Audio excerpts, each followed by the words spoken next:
Morning, everyone. 1 year into the Trump administration, the situation here in America is a complete and total disaster. Donald Trump and Republicans have failed the American people in every possible way. The cost of living is completely and totally out of control.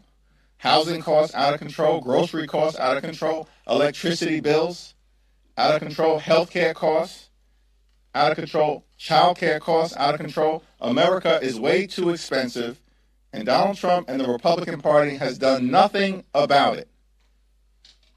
Under Republican policies, costs haven't gone down in America, costs have gone up, including for reasons that relate directly to Trump's tariffs, which have increased costs by thousands of dollars per year on everyday Americans. We have a broken healthcare system and a Republican healthcare crisis. Republicans have enacted the largest cut to Medicaid in American history. Hospitals, nursing homes, and community-based health clinics have closed because of toxic Republican policies in the one big ugly bill.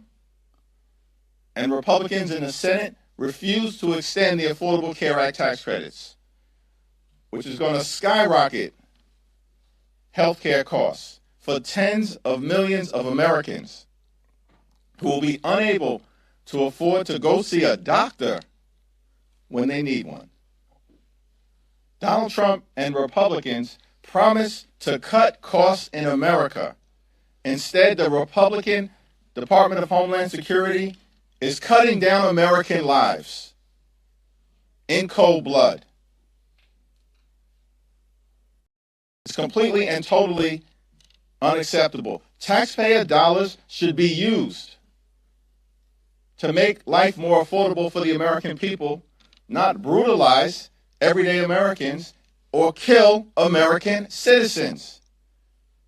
But that's exactly what's happening right now in the United States of America, which is why dramatic change is needed with the Department of Homeland Security before any appropriations bill related to ICE or CBP proceeds.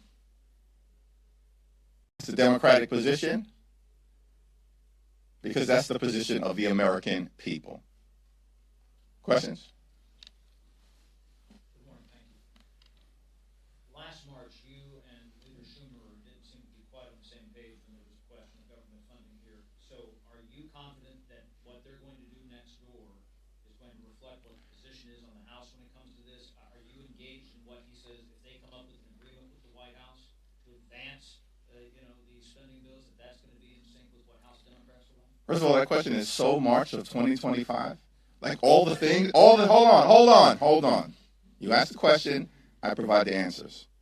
All of the things that have transpired since almost a year ago, including uniform Democratic opposition to the one big ugly bill, because we objected together, House and Senate Democrats, every single one of us, to the fact that Republicans cut more than $1 trillion from Medicaid.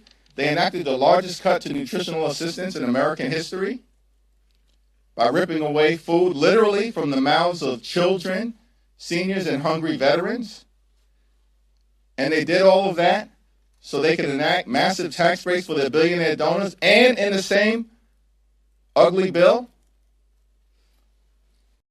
add $191 billion to the Department of Homeland Security, including giving $75 billion to ICE. So this killing machine could be unleashed on the American people. And you're asking me about what happened in March of 2025, when every single House Democrat and every single Senate Democrat stood against that bill. And for 43 days in the fall, during the Trump Republican government shutdown, together we raised the issue of saving the health care of the American people. And everybody knows who won the narrative in connection with the Trump Republican shutdown, because House and Senate Democrats, Leader Schumer, all of us in the House, overwhelming majority of Senate Democrats stood together. We're winning election after election after election. Republicans are being crushed. Donald Trump's approval rating is underwater, including as it relates to the economy, healthcare, and immigration. These extremists are completely and totally on the run. So yes, short answer, we are on the same page. Now, with respect to what emerges from the Senate, as is always the case, we will evaluate whatever bill comes over to us on its merits. Thanks. Second row. You've said that you are going to commence impeachment proceedings against Kristi Noem if she's not fired. At what point do you say, okay, she's not being fired, we're commencing these proceedings? And have you had any conversations with Republicans that you think will rally with that effort? I have not specifically spoken to any Republican other than Speaker Mike Johnson as it relates to the appropriations bill. I did reiterate in my conversation with Speaker Johnson that we intend to proceed with impeachment proceedings if Kristi Noem is not fired. Kristi Noem is a complete and total embarrassment. She's a disgrace. And on top of all of that, she's presided over the cold-blooded killings of American citizens like Renee Nicole Good and Alex Preddy. Unacceptable. She should have never been confirmed. Shame on every Republican in the Senate who put this wildly unqualified person into a position of significance in the Department of Homeland Security so she could unleash brutalization on everyday Americans, American citizens, and law-abiding immigrant families. It's disgraceful. She's got to go. We are dead serious. She needs to be put on ice permanently. She's got to go. And by the way, she's not the only one. Stephen Miller is the architect of Donald Trump's toxic immigration policies. He's a stone-cold liar. He's a bigot. He's a hateful individual. He's a malignant, unelected interloper. He needs to go as well. Why does Donald Trump, if he truly is trying to change direction, have these people around? So when we evaluate the administration's intentions, we're not interested in a change in tone. We're interested in a change in behavior on the ground in American communities across the country and as it relates to the people who are around Donald Trump. Thanks. Go ahead, Michael. Thank you. How recent was your conversation with the speaker? Yesterday. Okay. This weekend there'll be a special election in Texas where Houston voters will seek to, replace, fill the seat that Sylvester Turner vacated when he passed away last week. It's going to tighten the margin in the House even more. Just want to get your thoughts on the election. Do you have any relationships with the two candidates?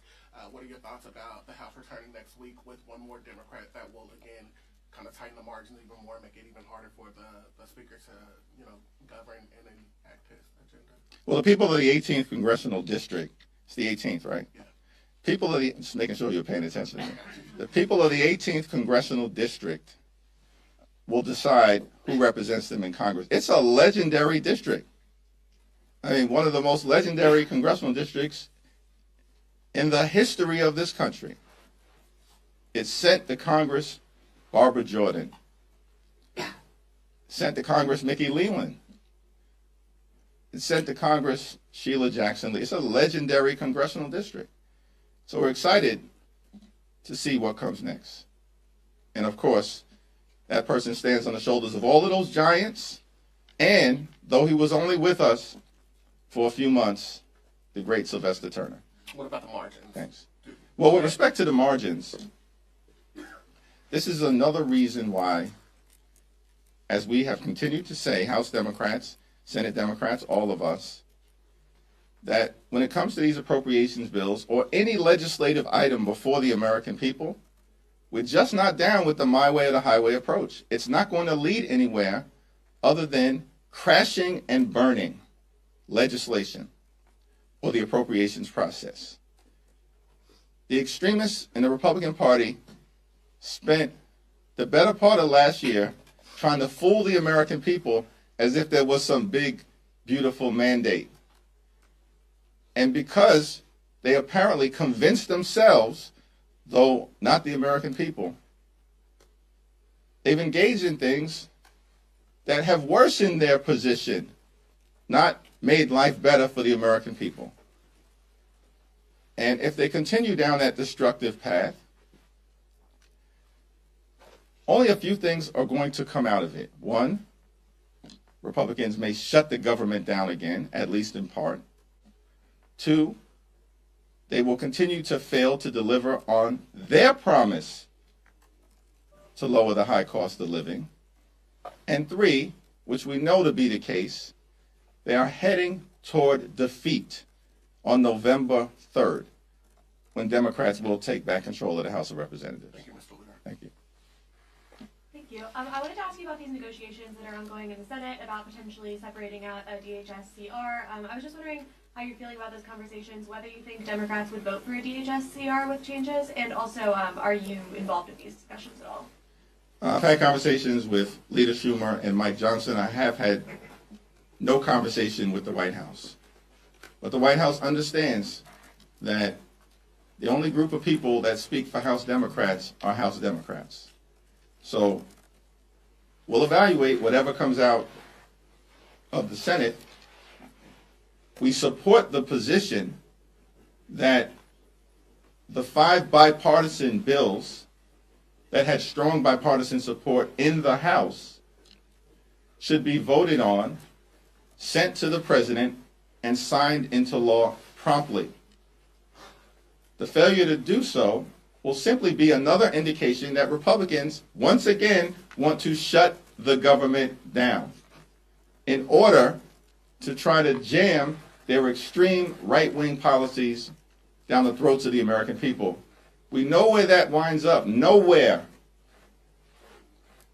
And at the end of the day, many Republicans, just like it was the case related to extending the Affordable Care Act tax credits, which happened in the House of Representatives, despite months of them saying, my way or the highway, the same outcome is going to result this time around, because the American people know that dramatic, bold, transformative changes to the way in which the Department of Homeland Security conducts itself need to happen, and it needs to happen now. Not weeks from now, not months, not next year, not when Donald Trump finally leaves the Oval Office. It needs to happen now. So we'll evaluate whatever is sent to us, and if we're on a path toward dramatic, immediate, transformative change, then I'm sure that will be a part of what heavily, weighs into our discussion. Mr. Leader, thank you. We've been asking about this, but as a follow-up, you did say that you're on the same page with Leader Schumer. He enunciated 3 particular demands that Democrats have. Yesterday, one dealing with warrants and making sure there are warrants, no roving raids, as he said. Second, dealing with enforcing code of conduct, and the third, dealing with no masks and other, making sure there was IDs for ICE and CBP. Are those your same 3 demands? Those are 3 broad categories as I have assessed them. There are specific areas within each of those categories that we'll need to drill down on, but from the standpoint of accountability, for instance, it is our position that there need to be independent investigations whenever DHS agents violate the law, and those investigations cannot be conducted independently by the Department of Justice or by anyone closely associated with the Trump administration. They have no credibility to investigate anything. These extremists lied after 2 Americans were killed in cold blood, called them domestic terrorists. Stephen Miller said that Alex Preddy was a would-be assassin. Even the NRA is up in arms as it relates to the malignant lies being told by this administration. So from an accountability standpoint, if someone breaks the law, this is a pretty simple, non-controversial American principle. They should be investigated and prosecuted criminally. The administration is incapable of doing that. And so, state and local law enforcement should explicitly have the authority to investigate crimes that are committed by DHS agents in their state and local jurisdictions. We also are strongly of the view that masks are completely and totally unacceptable. It's incredible to me that Republicans passed legislation, their signature bill, the thing that they're proudest of, the one big ugly bill, largest cut to Medicaid in American history, ripped food out of the mouths of hungry children, seniors, and veterans.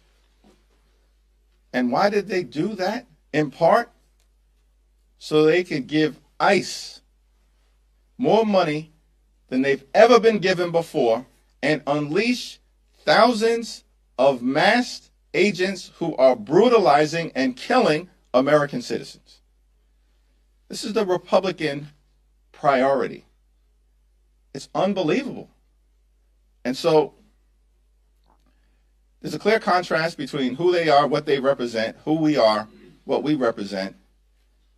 And part of the problem with the masks is that it connects directly to the lack of accountability. And if you have these masked individuals engaging in thuggery directed at law-abiding immigrant families and American citizens, it reinforces for them that they can behave with impunity. They were directed apparently to do this by Donald Trump and Kristi Noem and Stephen Miller. So that clearly has to change. And when it comes to American citizens, like, we should have an explicit prohibition that DHS cannot detain or deport American citizens, period, full stop. The American people support it. The American people also support enforcement of the Fourth Amendment. These extremists seem to believe that the Fourth Amendment prohibition on unreasonable searches and seizures, they should read it. They claim to be fans of the Constitution. These extremists seem to believe that the Fourth Amendment does not apply to DHS enforcement activity. They've lost their minds, and the American people know it. And so we believe that a judicial warrant should be required in all circumstances related to DHS and ICE activity before they can break into homes or rip people from their cars, break glass. The American people reject it. It's out of control. It's one of the reasons why ICE is deeply unpopular right now, and they will remain so. So yes, we need judicial warrants as well. And all of those items we interpret as within the broad categories that Leader Schumer has set forth. Would you like the ban on deportation of American citizens as part of this? I think that, I mean, in what country are we living in if it's controversial to prohibit a ban on American citizens? That shouldn't even be a discussion. Is that a yes? Of course it's a yes. In what country are we living in where ICE and DHS have free reign to detain and deport American citizens? That's inconsistent with the Constitution. And so, if the extremists don't get it, it should be made explicit. Thanks. Bovino has left Minnesota. Noem is scaling back operations in Maine. Tom Homan is taking a more active role. Tom Homan was appointed by Obama. Do you see this as an improvement to the situation? Not necessarily. Remains to be seen. Thanks. When you talk to the speaker, have you gotten any kind of assurances that he will seat whoever the winner of the Texas special election is in a timely manner to avoid a repeat of what happened with Adelita Grijalva? I think that point has been made explicitly clear to Speaker Johnson and to Republicans that we can never have another Adelita Grijalva situation again, beginning with the victor of the special election connected to Texas's 18th congressional district. Thanks. Sir, there is consensus among your party that a CR would allow ICE to continue operating the way that it's been operating. I wonder whether you share those concerns and how you plan to address them, if that is the path that Senate Democrats take.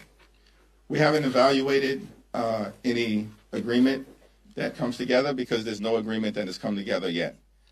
But dramatic changes need to occur as it relates to the way in which DHS agents generally and ICE specifically have been conducting themselves.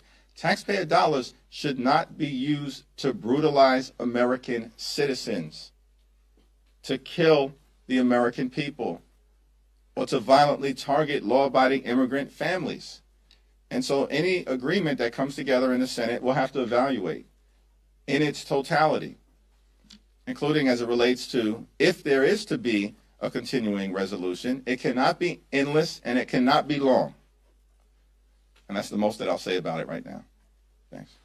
Are you planning to co-sponsor Robin Kelly's articles of impeachment against Kristi Noem? I think House Democratic leaders have made clear our position. The statement speaks for itself. If Kristi Noem is not fired immediately, impeachment proceedings will commence.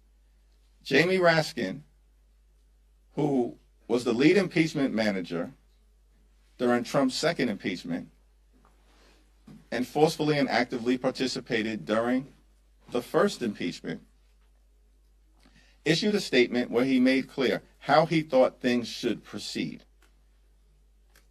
in reference to this current version of the Kelly resolution as a foundation for the investigative work that needs to take place to ensure that we are presenting the strongest possible articles of impeachment of Kristi Noem before the House of Representatives.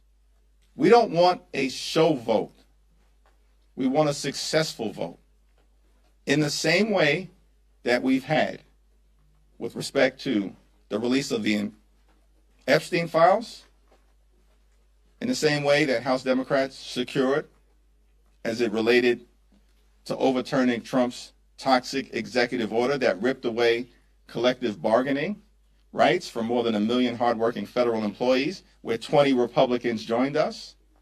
And we want a successful vote in the same way that 17 Republicans joined all 213 Democrats, despite all the cynicism and skepticism coming out of this town that House Democrats were overreaching in our demand that we're going to extend the Affordable Care Act tax credits, and we're going to do it on our terms.